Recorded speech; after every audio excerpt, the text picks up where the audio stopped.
Radhe Radhe Govind Govind Radhe Radhe Radhe Govind Govind Radhe Radhe Radhe Govind Govind Radhe Radhe Radhe Govind Govind Radhe.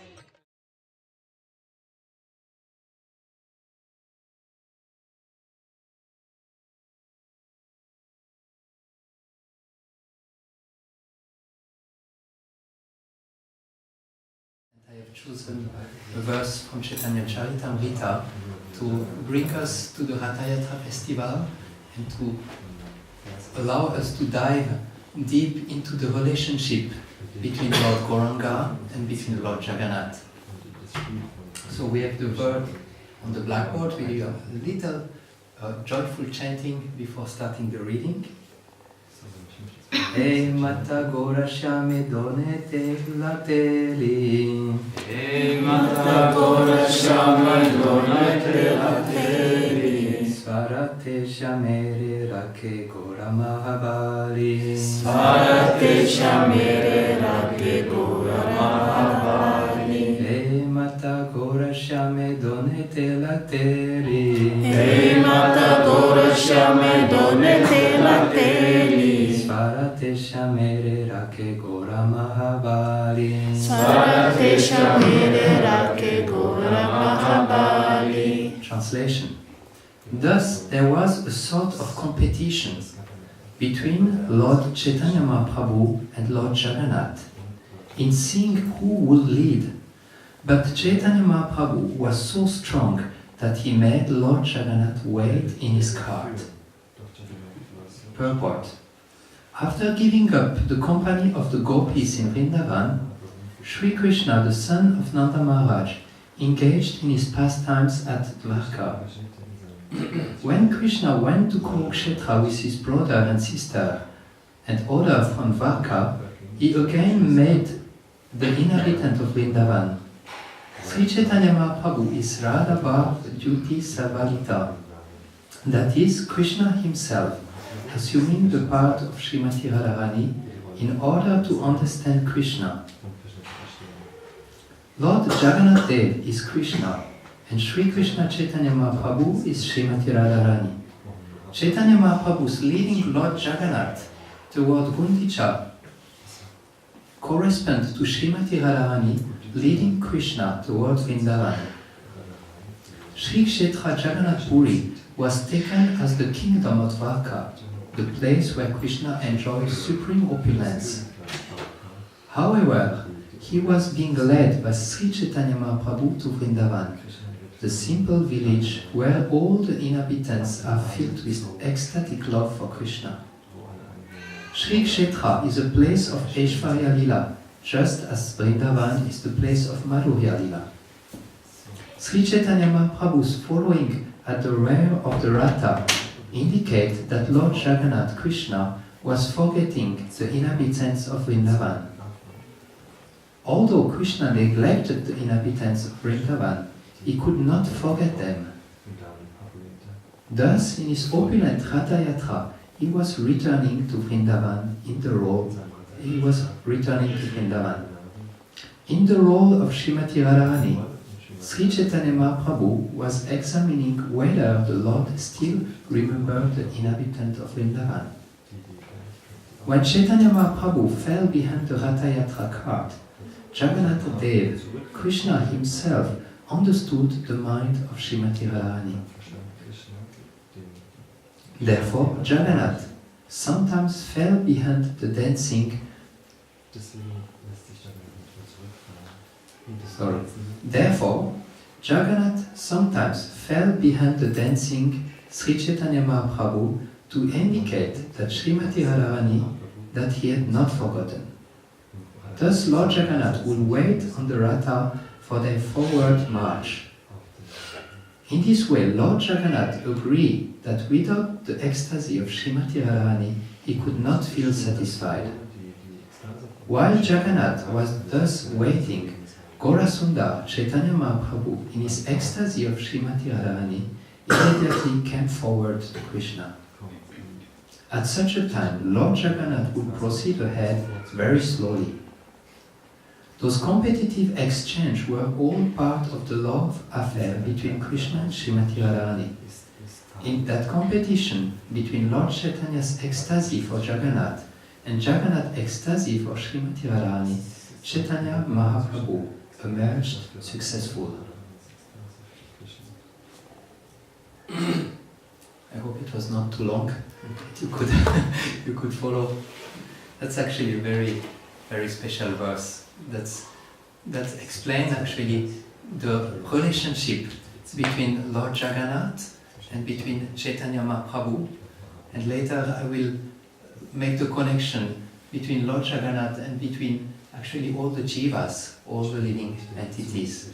So Lord Chaitanya was dancing in front of the chariot of Jagannath, and he had this deep call. He was loudly calling Krishna to appear and dancing. And Raghunath Das Goswami explained that he was sometimes putting one hand on his waist like this and another hand in the air, and was dancing like this. It was calling Lord Jagannath, please, please come with me to Vrindavan. This is the real place. This is the place where you are really happy. The side of the road in Jagannath Puri was full of white sand, and this was reminding Lord Jagannath of the sand that was in the banks of the Yamuna. So he was already reminded of Vrindavan. And then when he was seeing the gardens on the side of the road, he was remembering the Nikunj of Vrindavan, and he was remembering his dealings with his friends and with the gopis in Vrindavan. So he was becoming more and more attracted, more and more in ecstasy to be brought to Vrindavan. And Lord Chaitanya, dancing in that way, was looking at the eyes of Jagannath, and his glance was totally merged into the white part of the eyes of Lord Jagannath. But at a certain time, Lord Chaitanya felt, is Jagannath remembering us? Is Jagannath remembering the inhabitants of Vrindavan or not? Let me try, let me challenge him, let me see if he still remembers us, if he still remembers the Brijvasi. And at that time Lord Chaitanya went in the back of the chariot so that he was not visible. And Lord Jagannath could not continue his parade. He wanted to show reciprocation to Chaitanya Mahaprabhu. He wanted to show him, I care for you, I am here for you. Jai Jagannath.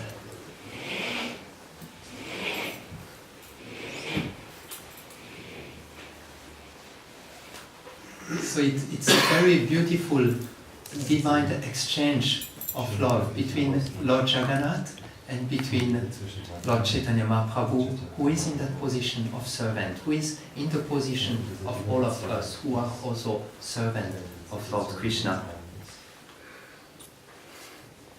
So Srila Prabhupada will often mention this Ratha Yatra, this chariot festival. It's a feeling festival. And actually all the process of spiritual life is a process when one learns to awake feelings toward the Supreme Personality of Godhead. If you try to enter feelings into the folio, you will see that a lot of time this word is connected to the practice of Krishna consciousness. That means it's not a wooden affair, a wooden chariot with a wooden deity on the chariot. No, it's nothing to do with that. It's full of feelings, of loving feelings. And what are those feelings? What type of feelings are there? It's basically a feeling of separation. It's basically a call, a deep call. Chaitanya Mahaprabhu, Jagannath is there, but he's calling, we want you to be in Vrindavan. We want you to be in that place where we can have the most beautiful, loving exchange with you. So this is the jewel of our Gaudiya Vaishnava Sampradaya. This calling the Lord, this calling for the meeting, this calling for meeting the Lord in Vrindavan Dham.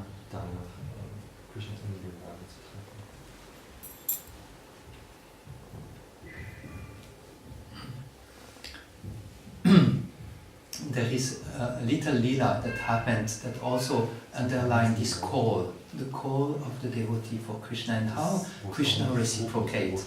We heard on that first example how Jagannath was reciprocating to the call of Chaitanya Mahaprabhu during the kirtan in front of the Rath Yatra cart.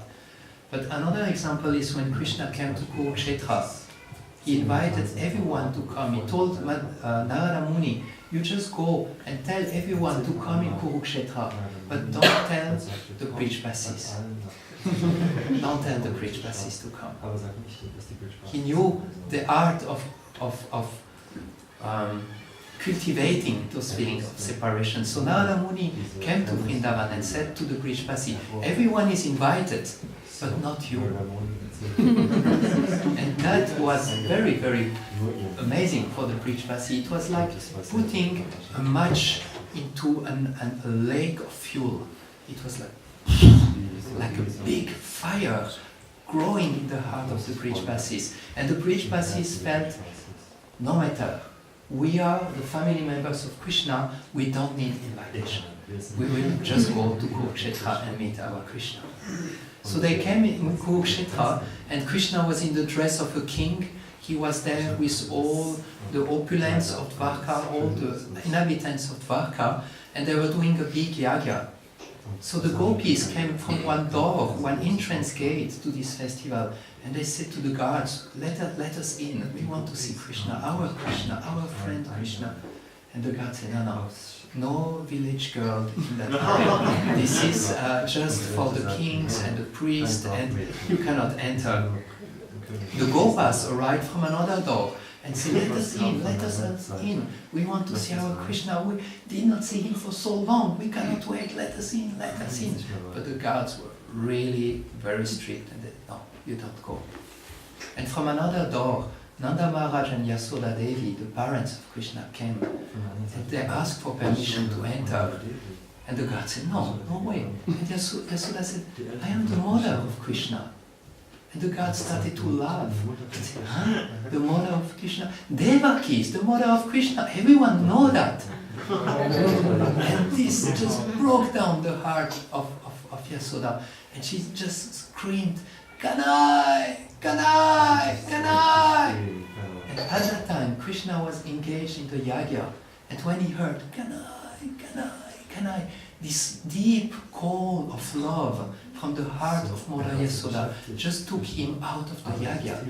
Krishna dropped the spoon with ghee, just stood up and just ran toward the entrance of the yagya place. And it is said that as he was walking toward his mother, his size was reducing, and he just came and just jumped on her lap like she used to have this relationship with Krishna. So this is another very beautiful example of the call, this deep call of the devotees for the Lord to appear. And this is the sum and substance of spiritual life, this great eagerness for meeting, this great eagerness for connection, this great eagerness to be able to serve the Lord. So this is what Chaitanya Mahaprabhu brings us, and Lord Jagannath is showing us how he desires to reciprocate to such a call. And in that example, in the Rath Yatra, Jagannath just cannot continue to advance without seeing Mahaprabhu. He wants to have Mahaprabhu coming again in front of the cart so that he can advance.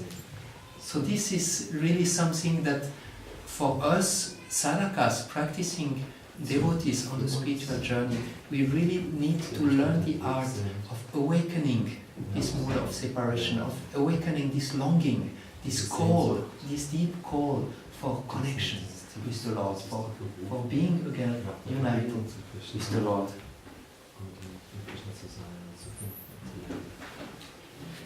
So that was one of the points I wanted to mention today. And I would like also to speak a little bit. We will not have a long class, because we will have a big cake after, and many of you have given some gifts to Lord Jagannath. I would like to speak a little bit on the personal relationship with the Lord. The Lord is here on the altar, but how much do we see Him as a person? How much are we able to connect with Him as a living entity, as a person? And I think that's very relevant to explore a little bit this aspect, because many times we may be here in the temple room, we may be looking at the Lord, but we are blinded. We are not able to see the Lord on the altar. We see just a standing statue, and we don't see a living person. So there is a very big need to enter a relationship with Lord Jagannath. And relationship means something dynamic, means something where there is an exchange that goes. That's the root of relationship. That's a little bit the difference between some spiritualists who are seeing the deity just as a means to progress and to obtain liberation. This is authorized Vaishnava Sampradaya, who see the deity just as a means to achieve liberation. But in our Sampradaya, we don't want to see just the deity as a means. We want to see the deity as he is, as the personality of God and directly. So for us Bhakta, it means we really need to learn this art of seeing the deity as a person.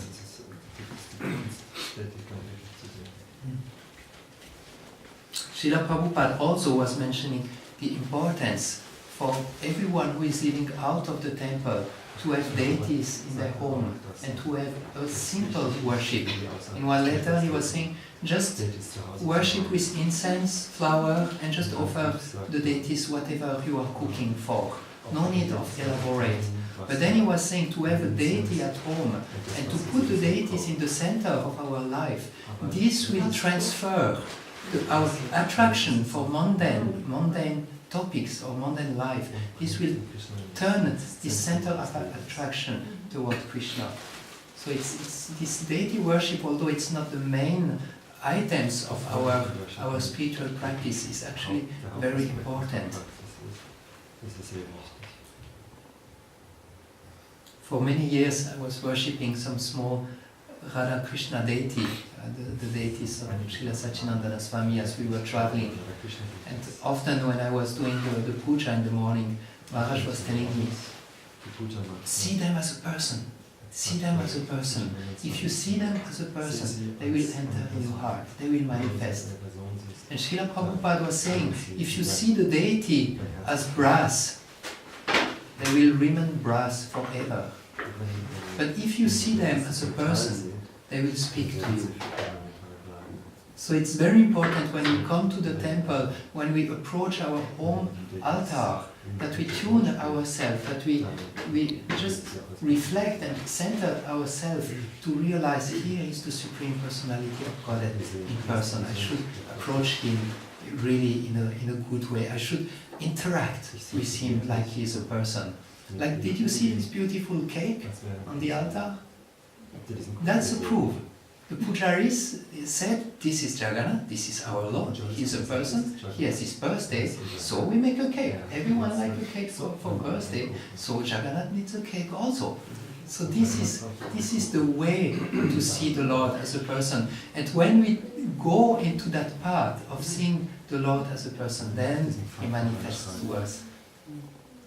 I remember the first time I came to the temple, I was staying here for 1 week, and I got quite a lot of purification. And on the last day I was here, I was dancing in the kirtan, we were singing and dancing like we did just before, and suddenly the deities were looking at me. and that was Gonitai. And they were looking at me so strongly that I had to stop dancing, to put myself aside, and also to look at them and understand, but what, did I do something wrong? It was totally obvious. They are persons. They were just manifesting to me for just a few fraction of seconds to show me, I'm here, I am here for you. I am here for you to exchange service, to exchange love. And those, I'm sure, many of us devotees got sometimes this revelation of the Lord in His deity form, showing, I'm here for you. Don't think I'm just brass, or I'm just wood, or I'm just standing here as a means for you to think or to or to attain liberation. No, I'm a person. I want food. I want worship. I want to accept service from you. So at the end,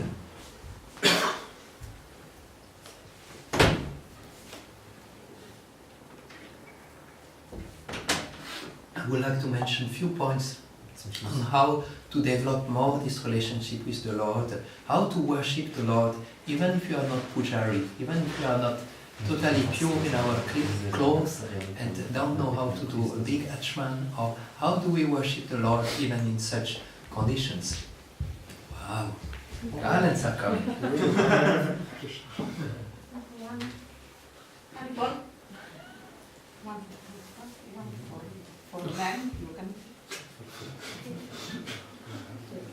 The Lord is hearing also in the other side, and he said, "Oh, they are speaking about me so nicely. Let me also show I want to give some mercy to the devotees."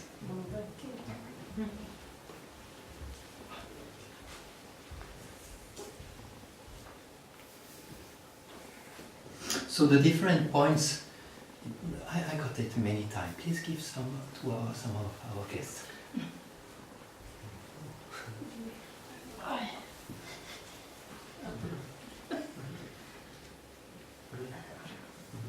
Give to some guests, some of our guests.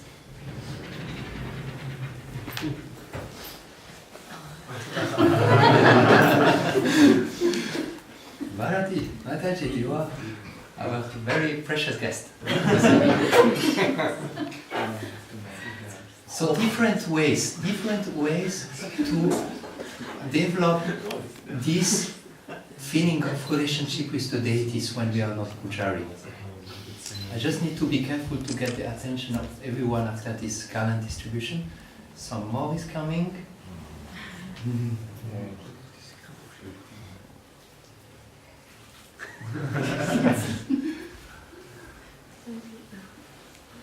Maybe if there is a child somewhere, we can give it to the children.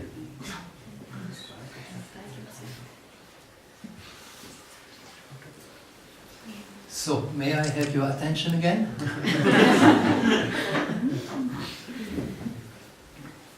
Yeah? Everyone is with me again? Yes. Okay. So, there are 4 very good ways in which we will be able to develop our relationship with Jaganatha, with Lord Krishna, as a person. The first one is the way we offer obeisances.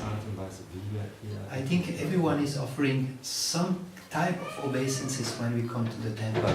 But how much do we connect our heart into the action of offering obeisances?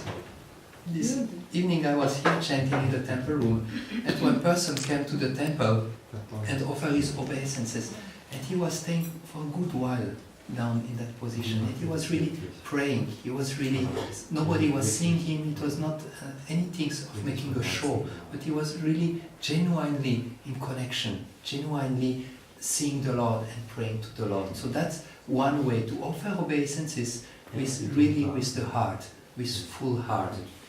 The second is to sing and dance for the deities. And even if nobody is there, just the deities, it's not an idea of making a show, because today we have a big kirtan, so then we go into the kirtan. It should be done for the pleasure of the deities.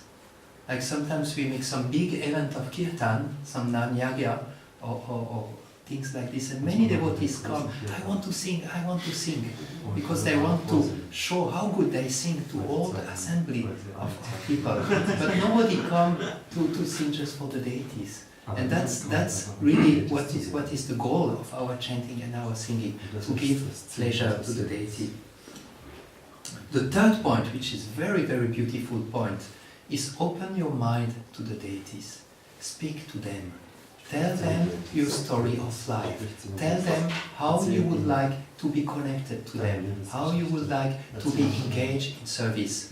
Maybe not only asking, but becoming available for the deities. Here I am.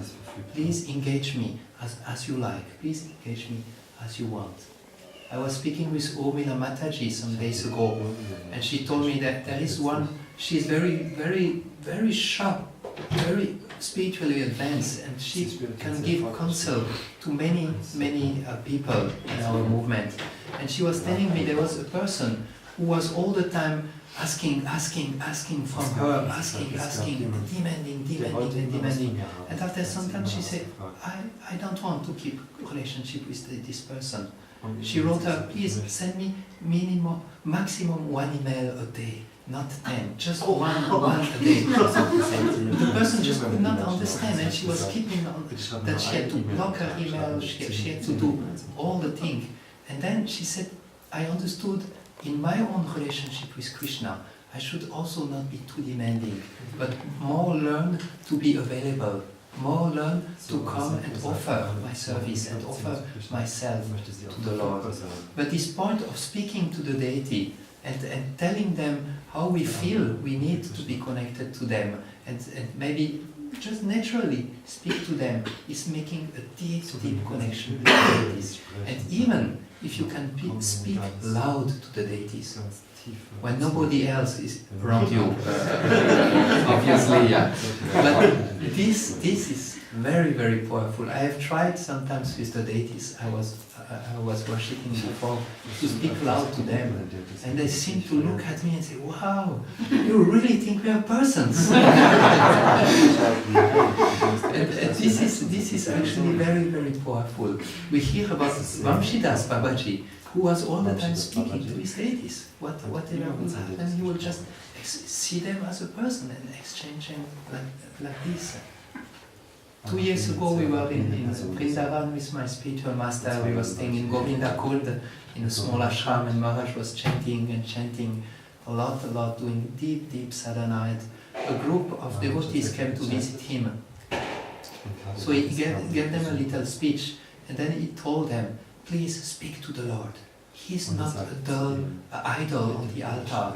He said, when you go back to Vrindavan, all of you please just go to Radha Shyama Sutta and you speak to them, and you will see miracles will happen.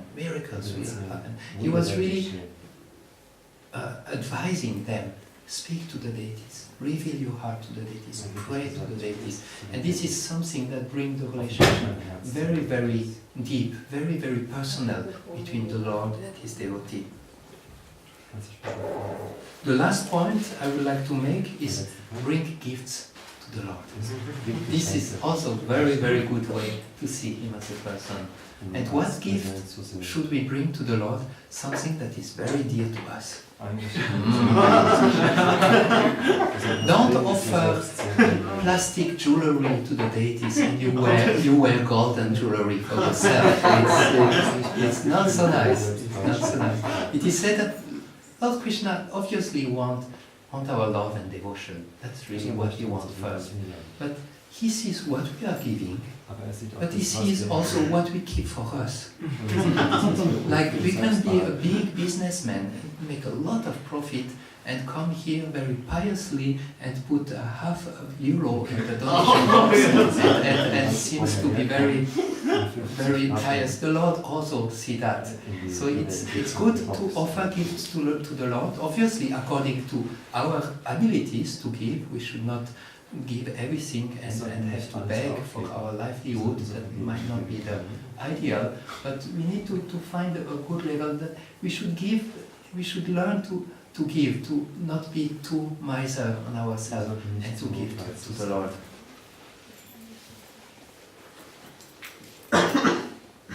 Are you still with me? Yeah. I would like to end by telling you a little story. That's a story that happened when Lord Krishna was in this world, on this planet Earth. And he was walking on the street of Mathura, on the Raj path, the big main road of Mathura. And he was walking in direction of Kamsa, of King Kamsa. And suddenly, in the middle of this road, he saw a very beautiful lady who was hunchback, we say. She had 3 places, she was binded on her body. How do we say she was? Hunchback. Hunchbacked. So Lord Krishna came to her, and she had a big trail in her hands, and there was a lot of sandalwood paste, different color, different smells. And Lord Krishna asked her, "Who are you? And for who are those items?" And just before even she had time to answer, Krishna said, "Please give it to me, please give it to me." And she was a servant of the king, she was a servant of Kamsa. And Krishna was asking her, "Please give me your life." Because to give what was belonging to the king to someone else in front of thousands of people who were all looking at Krishna and at her was meaning you should give me your life. So first Kubja answered his question when he was asking, "Who are you?" And she said, "I am Dasi. I am a servant." And she did not mention if she was Kamsa's Dasi, she was her Dasi. She kept it. And then she said, "My name is Tridikrama, because I am banded in 3 places in my back. But you are Tribanga, you are also banded in 3 places, so we can do a good match." That was a subtle hint between. But she said, "I'm not crooked by nature. My body is crooked, but I'm not crooked by nature." And then she decided to offer this sandalwood paste to Krishna and Balaram. So she removed the chador on the upper part of Krishna, and from the navel up to the head, with her fingertip, she decorated Lord Krishna. Everywhere, very beautiful. And for Krishna, who had a darkish complexion, she used fair colors. And for Balaram, who was fair complexion, she used dark color, that at the end, when they were totally decorated, that we could confuse each other. They changed the colors. When she did the head of Lord Krishna, she took the head of Lord Krishna with her left hand, like this, and then she took a very fine brush to paint beautiful designs in between the eyes, between the mouths, on the cheeks of Lord Krishna. She had so much devotion, she did so much love, that sometimes Krishna said, "Stop, that's enough now." And just wait a little there. She just could not stop to serve the Lord. So finally Krishna was so happy about her service that he stepped on her toe. Usually we don't like to be stepped on our toes, but when it's the Supreme Personality of Godhead who step on your toes, it's quite fine. And then with the two fingers, he took her neck and he just gave her a little jerk, and she was not banded anymore, she was totally straight. At the end of this pastime, Srila Radha Govinda Maharaj is explaining a very interesting point. He said that we should all learn to do like Kubja. We should all serve the Supreme Personality of Godhead with our own hands. Not that we think, yeah, let me just give donation to the temple and let the pujari do the service. No, we should also learn to do it with our own hands. It's not that we say, okay, my wife, she worships the deities, I will go to work and I don't do that. No, everyone should learn this art, because this is our training for Nitya Lila. This is our training for the spiritual world. In the spiritual world, we will enact with the Supreme Lord. We will serve Him. We will be there directly with Him. So we need to get a taste, get a feeling of how it will be in the spiritual world. So to develop this personal relationship with the Lord, and for those of you who are second initiated, to come on the altar and to service on the altar is just amazing. So last week, the head pujari said, "Oh, would you like to come on the altar to do some service?" I said, "Yeah, I prefer prepare lecture and give lecture, and that's more, I can more identify to that. I can come if you really need. If really you don't have anybody, then I will surrender and come." So this morning I was on the altar waking up Jaganatha. And after doing that, I went to her and said, "Can I do it every morning?" It's so sweet, it's so beautiful, and you feel the exchange. You feel how the Lord is satisfied that you are there, that you can serve Him directly. So for all of you who have this ability, please take the chance. It's really very, very great chance to to really put Krishna in the center of your life and see him as a person, not just like idol. And for those who don't have this opportunity yet, you can obviously worship any deities in your home. You don't need such a high standard. Or learn to worship the deities by revealing your heart to them, by offering obeisances to them, by singing for them, and then bringing some nice gifts for them.